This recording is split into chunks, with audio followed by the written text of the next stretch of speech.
Welcome back, everybody, to this week's episode of the Taking a Breath podcast. Thank you so much for joining us. This week, I'm excited to share a conversation with someone who has over 24 years of experience in the Marine Corps, now retired, and has had 23 plus years of experience in business. He's currently an engineering program manager at Red Hat based here in Raleigh. I'm excited because he shares a lot of good tips and tricks. So I hope you enjoy. Make sure if you're not subscribed, do it now. And if you're interested in the full audio version, check it out through the link in the description. Wow. I know that there's a saying that, and I know that it's very valuable to you, is that for the Marines, there are only battles won. And I've read about this before, and you've mentioned it in the past, but what does that mean to you and to Marines? Well, so there's a huge controversy that will erupt when people question that. I'm not going to be so naive or stringent to say that we've never lost a battle. Of course, we've lost battles. I mean, positions have been overrun. There was a 40-man. I mean, one of the best examples of the fact that we've not won every single fight is that there was a 40-man task force that surrendered in Korea. Now, when you read the description of what happened, is the commander of the task force surrendered to the Chinese only if he could get assurances that his wounded would be cared for. Otherwise, he said, we'll fight to the last man. And so he did it from a leadership position to save the lives of those men who could not fight for themselves. And so for the Marines, there's only battles won. In his mind, it was a battle won because he fought as long as he could until he had to surrender to save those who could not fight for themselves. The Battle of Fallujah, if you're not familiar with it, go look it up. It's the battle that the Marines won in Iraq, in the second war in Iraq, and it was taken over by the Marines after the Army attempted to take the city. It is probably the one that has the most stigma for us in the last decade or so, because our killed and wounded was so high, but the city was taken. And it's part of our ethos to say that there's not much that we can't do on the battlefield if we're given the tools to do it. So we look forward, we look ahead to the next battle, always remembering how we conducted ourselves in our previous battles. And I think the one thing to remember is that unlike most other branches, Marines know that if there's any possible way, if they fall in battle, whether killed or wounded, their fellow Marines will get them off the field of battle. That is just one thing that we do. We do not leave our fallen behind, killed or wounded. And so we can revel in the fact that the battles are won, even if some are actually lost,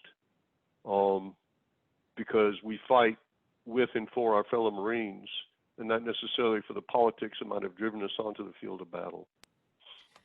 I'm curious. So there's such the culture in the Marines, like you mentioned, with bringing off the dead soldiers, is this culture of really standing brother to brother beside each other, and this is something that you've really emphasized over the years. Is what do you think are some of the ways that is really driven into Marines and into soldiers in general?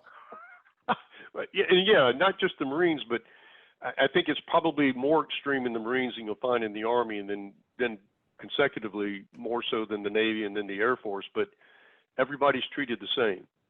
When I was in, I can't say now, but I doubt. I would imagine that identity politics are marginalized in the military. You can't have it and expect there to be discipline on the field of battle. For a 3-year period when I was in California, I worked with a Black Marine and a Hispanic Marine. The first was a captain, the second was a lieutenant. In fact, the lieutenant was captured and held by the Iranians back in 1979. And I met him in the early 90s when we all wound up at the same air station out in California working together. We're colorblind. It doesn't matter who you are. Doesn't matter your race, religion, your sex. It doesn't really matter because you're only there for the mission.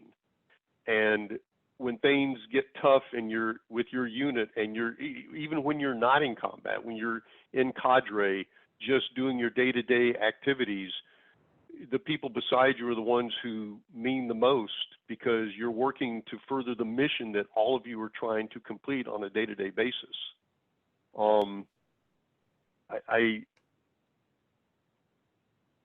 I always think back to those 88 men in my platoon in boot camp, and that was the first time I really felt part of a family outside of the family I was born into. But it didn't, I mean, I came from the South. I grew up in Jim Crow, in the days of Jim Crow, and really saw the really unacceptable way that Black Americans were treated.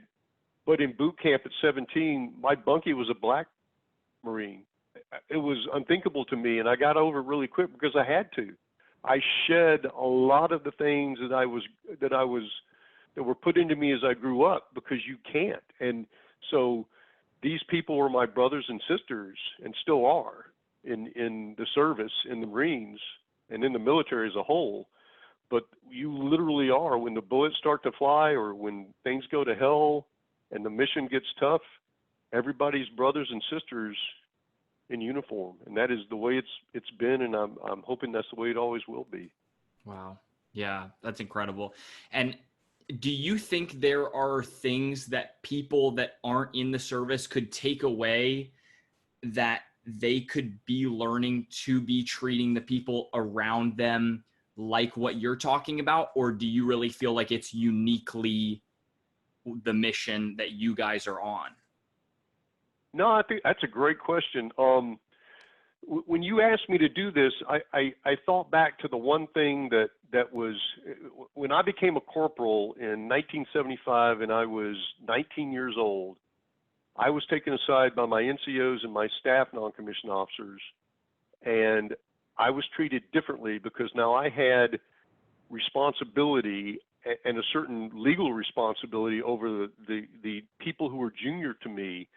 And even though I had been exposed to the 14 leadership traits and the 11 leadership principles that were beat into us in boot camp, almost literally, I had to live by them, and not just talk the talk. I had to walk the talk with the people that I was going to give proficiency and conduct marks to. I mean, so at the age of 19, as a young corporal, a young non-commissioned officer in the Marines, I was supervising, managing, and leading Marines.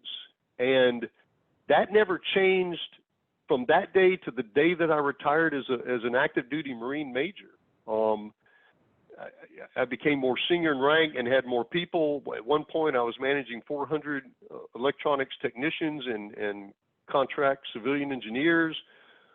But the way that I treated them never changed. And the way that I treated and looked at all of the people around me, Marines and civilians, never changed. What are some of the things that you have taken away from your time in the Marines and now really strongly influences the way you lead and the way you're, doing your program management, on a day-to-day basis now in business? Well, one of the things that I always think about, Red Hat pays its bonuses quarterly. So every quarter I get a bonus, and I always think back to the 24 years I was in the Marines that there were no bonuses. And the pay was never commensurate with the amount of work that we did, or what we did for the American people through our activities in the military.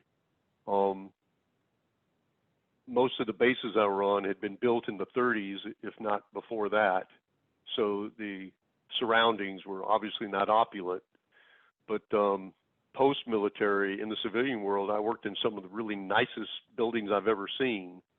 And I found it interesting that a lot of my counterparts in the civilian world complained about the environment that they lived in. And I distinctly remember one day when someone asked me about it, it was like, isn't this the worst building you've ever worked in? And I'm like, you're asking the wrong person. I mean, I go do my job in the military, and I'm living in a canvas 20-man tent with 19 other people, and we're eating with a dirt floor, eating cold food because they couldn't get the ovens on that day, and no hot water for the showers. This is the best environment I've ever worked in. I think that a lot of Americans take things for granted. I think that there's a lot of things that are going on in the country that are taken for granted. I think the tech industry and a lot of people who are fortunate enough to work in the environment that I work in don't understand the span of how some people are getting by in America compared to how we're doing. There's a lot of money in the tech industries, all the different types of tech industries. So the things that I brought with me, one of them is humility, because I think some days I wonder, how did I go from being that private in boot camp with just a high school education to here doing this, working one of the best global companies in the world. And it's just, I feel thankful a lot for where I am sometimes. But that's one of the things that takes me back in my mind. I'm focused on the mission. It has nothing to do with my self-interest. That's one of the things I brought from the Marines into all the companies I worked for, is that it's not about me, it's about the company.